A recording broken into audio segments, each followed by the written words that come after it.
Assalamualaikum warahmatullahi wabarakatuh. Kita telah menentukan harga KCTI TD menggunakan Excel dan hasilnya akan kita masukkan ke dalam controller dan selanjutnya kita uji kinerja pengendaliannya serta kita bandingkan juga hasil tuning menggunakan auto tuner yang ada di Unisim. Ini ada harus didirect supaya ini salah dalam ininya. Tadi ya, jadi ini harus direct. Ini kita sudah mendapatkan pada nilai 792,6 KPA. Oke, ini ya, ini yang kita dapatkan. Jadi yang kita pilih adalah direct tadi ya. Oke, karena kita di set auto, maka kita bisa merubah set point. Coba kita ubah set point, kita naikkan menjadi 800. Apa yang terjadi? Nih, kita lihat. Nah, seperti ini. Responnya ya. Kita bisa kembali ke 790. Maka seperti ini. Jadi dia sangat ini ya, sangat cepat. Kita bisa membandingkan dengan setting yang awal kita gunakan, yakni 1 dan 1 ya. Kita menggunakan 1. Oke. Oke. Coba kita naikkan menjadi 800, maka dia akan lebih lambat. Nanti kita coba lihat lebih jelas. Kemudian 790 ini ya. Oke, kita bisa melihat keduanya mana yang terbaik. Nah, kita akan coba lihat secara lebih detail ya. Kemudian kita lihat yang ini ya. Ini jauh lebih cepat ya dibanding ini ya. Ini dengan tuning yang sudah kita temukan nilainya, ini dengan asal saja ya 1 ya. Jadi ini jauh lebih cepat dibandingkan atau lebih optimum dibandingkan dengan hasil yang sembarang ya. Tentu berbahaya yang menggunakan sembarang gitu ya. Harusnya kita menggunakan yang memang sudah hasil tuning. Jadi ini sangat terlihat ya bagaimana nilainya. Coba kita bisa perhatikan lagi lebih jelas. Kita set pada 785 supaya lebih terlihat ya. Jadi kita mendapatkan hasil yang lebih jelas dengan kita coba mengatur skalanya ya. Jadi nilai ini terendahnya berapa, nilai ini. Jadi kelihatan bahwa ini jauh lebih cepat dibanding yang ini ya. Ini lebih cepat dibanding yang ini. Jadi hasil atau kinerja pengendaliannya adalah kinerja yang sudah optimum. Oke, ini ketika kita menggunakan PRC basisnya tadi ya, PRC dengan hasil identifikasi sistem dari FOPDT, kemudian kita terapkan metode Ziegler-Nichols. Mari kita lihat cara lain untuk kita melakukan tuning, PID controller tuning, yakni menggunakan auto tuner. Auto tuner ini dimiliki oleh Unisim. Jadi Unisim memiliki fasilitas untuk melakukan PID controller tuning yang disebut dengan auto tuner. Nanti kita coba lihat.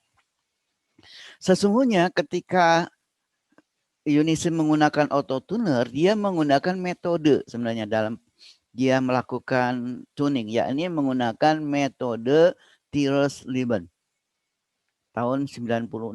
Rumusnya adalah seperti ini. Jadi sebenarnya dia menggunakan rumus ini dan dilakukan secara closed loop, bukan dengan PLC. Nah, bagaimana kita melakukan ini? Mari kita lihat di kita lihat di sini ya. Kita di sini ada auto tuner. misalnya kita menggunakan PI, sebagaimana memang kita menggunakan PI. Kemudian kita coba lakukan auto tuner ya. Start. Nah, kita lakukan auto tuner. Nah, menurut Unisim hasil KC-nya adalah 1,84. Sementara tadi kita mendapatkan 2,545. Jadi menurut Unisim dia lebih kecil seharusnya. Kemudian untuk TI-nya adalah 0,0706. Sementara kita mendapatkan 0,17. Jadi dia dua-duanya lebih kecil untuk nilai dari KCTI. Nah, sekarang kita tes seperti apa hasilnya. Kita tes hasilnya, kita ubah ke 800 dan kita ubah lagi ke 790. Oke, kita lihat. Terlihat bahwa memang dia sangat baik ya. Dengan menggunakan autotuner ini memang sangat baik ya. Jadi dibanding menggunakan ya Ziegler-Nichols tadi ya. Jadi ini memang bagus sekali ini menggunakan autotuner ini. Jadi sangat cepat itu ya, sangat cepat di dalam ini sampai kita tidak seperti tidak melihat ini apa sangat nempel ya. Hampir kita tidak melihat perbedaan dengan set point-nya. Jadi dia antara set point dengan responnya dengan CV-nya itu seperti berhimpit ya. Jadi memang hasilnya sangat baik ya. Ya, jadi ini cara kita melakukan tuning ya. Jadi bisa menggunakan cara PRC atau kalau yang mudah ya gunakan auto tuner. Tapi kita harus tahu bahwa sesungguhnya auto tuner itu juga menggunakan metode yakni di Dirichlet. Jadi kita bisa menggunakan auto tuner atau tadi PRC. Memang hasilnya auto tuner jauh lebih baik daripada PRC menggunakan tadi metode Ziegler-Nichols tadi. Ya. Jadi memang metode Ziegler-Nichols ini tahun 40-an, sementara autotuner ini menggunakan metode yang ditemukan tahun 96. Wajar ya, seharusnya memang harusnya lebih baik. Jadi itu yang kita bisa lakukan ketika melakukan PID controller tuning. Tadi kita sudah lihat bagaimana trackingnya, SP trackingnya seperti apa gitu ya.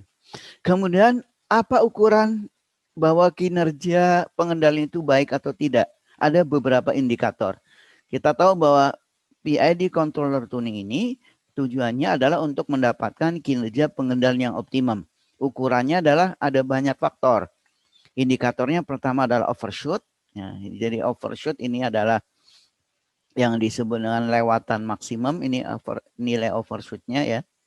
Ini overshootnya A dibagi B ya. Ya, jadi dia lewat dulu sini, ini overshoot. Kemudian decay ratio adalah peluruhan ya. Jadi ini dibagi ini ya. Ini dibagi ini. Kemudian ada rise time, waktu dia naik. Biasanya naik sampai 90% sebelum SP-nya, sebelum nilai akhir.